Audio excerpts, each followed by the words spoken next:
안녕하세요. 피부과 전문의 이상주입니다.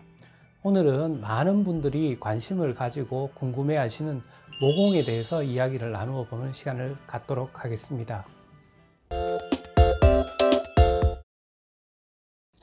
모공이란 말 그대로 털이 나오는 구멍을 이야기합니다.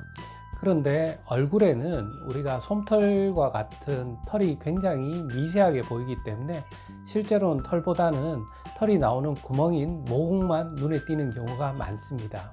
특히 모공은 아기 때보다는 사춘기가 들면서 피지 분비가 증가되면서 더 눈에 띄어서 사춘기 이후에 많은 분들이 모공으로 피부과를 찾아오십니다.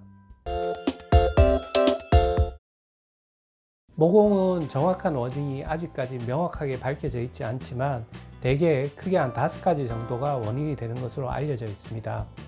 첫 번째는 모공 내에 각질이 쌓여서 모공이 넓어지는 경우로 체질적인 요인이 크게 작용합니다. 두 번째는 피지가 과다하게 분비되는 경우에 모공이 부풀어서 보일 수 있는데 특히 이런 경우에는 얼굴에 피지존인 미간이나 아니면 코 주위 양볼 쪽에 많이 보이게 됩니다. 그 외에 나이가 들면서 탄력이 떨어지면서 모공이 생기는 경우도 많은데 이때 모공은 둥글지 않고 타원형으로 팔자주름 옆에 많이 보입니다. 그리고 미세한 솜털이 굵게 보이는 경우에도 모공이 잘 띌 수 있는데 특히 뺨의 가장자리 쪽에 많은 것이 특징입니다. 그 외에 여드름 흉터가 모공성 타입인 경우에 모공으로 오인하는 경우도 많습니다. 모공이 원인이 다양한 만큼 치료 방법도 다양하고 그 원인에 맞게 치료하는 것이 바람직합니다. 우선 각질이 쌓여서 생기는 모공인 경우에는 각질을 깨끗하게 정리해주는 소프트필 레이저와 같은 치료가 도움이 됩니다. 또 기존에 늘어난 모공에는 프랙셔널 레이저와 같거나 고주파 치료도 도움이 되는 것으로 알려져 있습니다. 피지 분비가 과다한 모공인 경우에는 피지 조절제나 피지선을 파괴시키는 골드 PTT와 같은 방법이 큰 도움이 되는 것으로 알려져 있습니다. 솜털이 굵게 보여서 보이는 모공과 같은 경우에는 제모 레이저가 도움이 되고 이 경우에는 볼의 가장자리 그리고 코의 모공에 이런 경우가 많습니다. 여드름 흉터에 의해 생기는 모공은 여드름 흉터에 준해서 치료를 하는 것이 바람직합니다. 그리고 노화가 되면 팔자주름 주위에 생기는 모공이 있는데 이런 경우에는 우리가 피부를 젊게 만드는 써마지나 울세라, 폴라리스와 같은 치료가 도움이 되는 것으로 알려져 있습니다.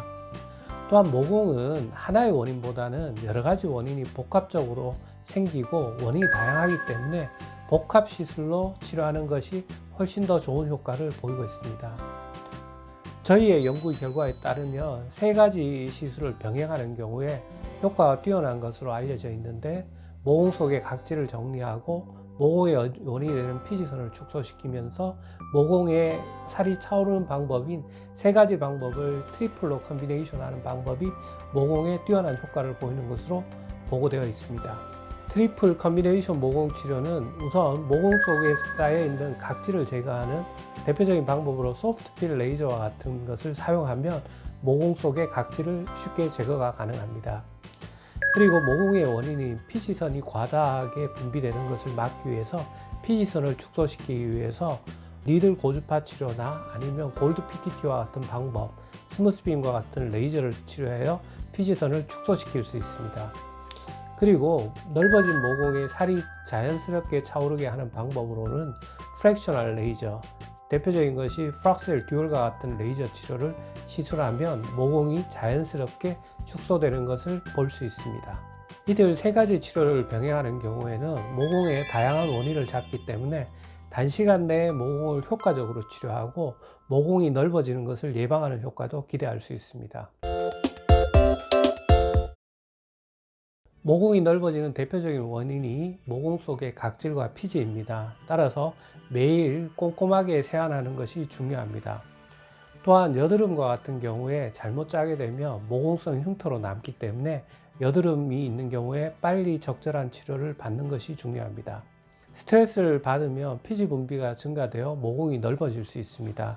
따라서 평소에 스트레스를 잘 관리하는 것도 모공을 넓어지는 것을 예방하는 중요한 방법입니다. 오늘은 모공에 대해서 살펴보았습니다. 저희 강의가 도움이 되셨다면 좋아요나 구독 신청을 눌러주시고 궁금한 점이 있으면 댓글이나 카카오톡으로 문의 바랍니다. 감사합니다.